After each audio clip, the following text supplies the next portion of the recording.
सिंध की सुहिणी धरती ज़रई लिहाज़ खां ज़रख़ीज़ आहे। चीकी मिट्टी की खुशबू से मालामाल धरती ते कणक ऐं ॿियनि फसलुनि समेत कमंद की पोखाई भी वॾे पैमाने ते कई वञे थी। सदियुनि खां कमंद मां गुड़ ऐं मुख़्तलिफ़ क़िस्म जूं मिठाइयूं ठाहिण पुराणी रिवायत आहे। कमंद जे रस मां तैयार थींदड़ गुड़ ऐं मिठाई न रुगो ज़ाइक़े सां भरपूर आहिनि, पर मक़ामी मैशियत लाइ बि इंतहाई फ़ाइदेमंद आहे। अहिड़ी तरह गंबड़ तालके में भी कमंद की पोखाई तमाम घणी कई वञे थी। हारी पंहिंजी मदद पाण तहत कमंद मां गुड़ मिठाई तैयार करे मुख़्तलिफ़ मंडियुनि ॾांहुं मोकिलीनि था, जॾहिं त ट्रैक्टर ट्रालियुनि या ट्रकुनि ज़रिए शुगर मिल्स खे पिणु कमंद सप्लाई थिए थो। इन हवाले से आबादगारनि जो चवणु आहे त कमंद जे फसल ते सख़्त मेहनत ऐं काफ़ी ख़र्च अचे थो। कमंद जी रस मां गुड़ मिठाई तैयार करण सां आबादगार ऐं हारीअ खे वधीक फ़ाइदो मिले थो ऐं इलाइक़े जे ग़रीब पुरियतनि लाइ रोज़गार जो ज़रियो पिणु खुली वञे थो। कमंद मां गुड़ ठाहिण हिकु सादो ऐं कुदरती अमल आहे। गुड़ कीमियाई शयुनि खां पाक हूंदो आहे, जंहिं सबबि उहो सिहत लाइ शुगर मिल्स में तैयार थींदड़ खंड खां वधीक फ़ाइदेमंद सम्झियो वञे थो।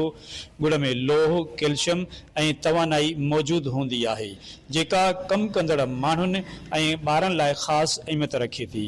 सियारे में गुड़ जे इस्तेमाल सां जिस्म खे गरम रखण में बि मदद मिले थी। कमंद जी पोखी कंदड़ हारियुनि ऐं आबादगारनि खे फ़ाइदो थियण समेत मक़ामी सतह ते गुड़ ऐं मिठाई ठाहिण सां रोज़गार जा नवां मौक़िया पैदा थियनि था। ॻोठनि में नंढा कारखाना या चीचड़ा ऐं भट्टियूं लॻण सां हारियुनि, मज़दूरनि ऐं औरतुनि खे कमु मिले थो। ख़ासि तौर ते ॻोठाणियूं औरतूं तोड़े मर्द गुड़ मां मुख़्तलिफ़ मिठाइयूं, चकियूं, लाई ऐं ॿियूं शयूं तैयार करे पंहिंजी आमदनी वधाए सघनि था।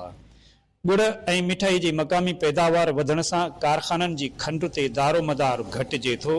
मक़ामी मार्केटनि में मयारी गुड़ दस्तियाब हुअण सबबि ग़रीब ऐं विचोले तबिके खे वॾो फ़ाइदो मिले थो।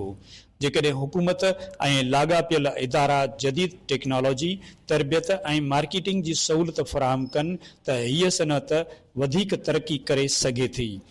सिंध जा मारोड़ा पंहिंजे हथनि सां तैयार थियल गुड़ मां मुख़्तलिफ़ शयूं तैयार करे रोज़गार कनि था, जीअं गुड़ मां लाई चांवरनि जी ठाहिण, लाई तिरनि जी ठाहिण, सोन वड़ो।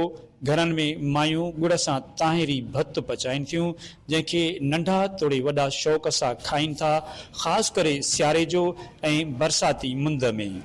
उन खां अलावा सियारे जो शहरनि में होटलनि ते चांहि में गुड़ जो इस्तेमालु सर्द इलाइक़नि में रहंदड़ पाकिस्तानी क़ौम सख़्त थधि खां बचण लाइ गुड़ वापराइनि था। उन्हारे जो माण्हू गर्मीअ खां बचण लाइ मिठाईअ जो शरबत बि ठाहे पीअंदा आहिनि। कमंद जी रस मां तैयार थींदड़ गुड़ ऐं मिठाईअ खे गंबड़ समेत पीर जो ॻोठ, मेहराबपुर, सखर समेत मुख़्तलिफ़ गुड़ मंडियुनि में पहुचाए नाणो कमाइनि था।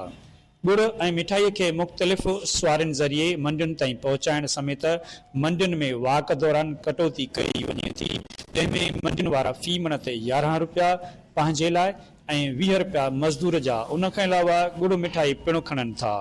हारियुनि जो चवणु आहे त फ़ी एकड़ ते कमंद जो फसल तैयार करण समेत गुड़ ऐं मिठाई तैयार करण दौरान संदन 2 खां 2.5 लख रुपया ख़र्च अचे थो, जॾहिं त कमंद जी कटाईअ खां गुड़ मिठाई तैयार करण वारे मरहले ताईं चीचड़े ऐं हिकु कढ़ाईअ ते 5 मज़दूर हूंदा आहिनि। शुगर मिल्स खे सिधो सौं या गंबड़ क़ौमी शाहराह ते अॾा हणी वेठल कमंद जे ब्रोकरनि खे कमंद ॾियण खां वधीक फ़ाइदो गुड़ या मिठाई तैयार करे मंडियुनि ताईं रसाइण में खेनि मिले थो। कमंद जा ब्रोकर फ़ी मण ते 2 किलो कटौती कनि था, जॾहिं त शुगर मिल्स में कटौती घटि आहे। शुगर मिल्स खे कमंद सप्लाई करण बाद हिकु माफ़िया अलॻि आहे, जेका आबादगारनि या हारियुनि खे तकड़ी रक़म ॾियण लाइ फ़ी मण ते 5 खां 7 रुपया घाटीअ जे नाले ते खेनि ट्रालीअ जे साफ़ी वज़न वारे हिसाब सां रक़म ॾिए थी, जॾहिं त ट्रैक्टर ड्राइवर खे वरी शुगर मिल्स वारा आबादगार जे कमंद मां कटौती करे भाड़े जी रक़म थॾे ते ॾिए थी। बिना कंहिं महिनत मज़दूरी करण जे अहिड़ी माफ़िया हारियुनि ऐं आबादगारनि खां लखें करोड़ रुपया फुरीनि था, जॾहिं त मंडियुनि जा वापारी कमंद जो फसल तैयार करण लाइ ख़र्च तौर खेनि गुड़ या मिठाई ॾियण वारे शर्त ते अॻुवाट रोक रक़म बि ॾींदा आहिनि।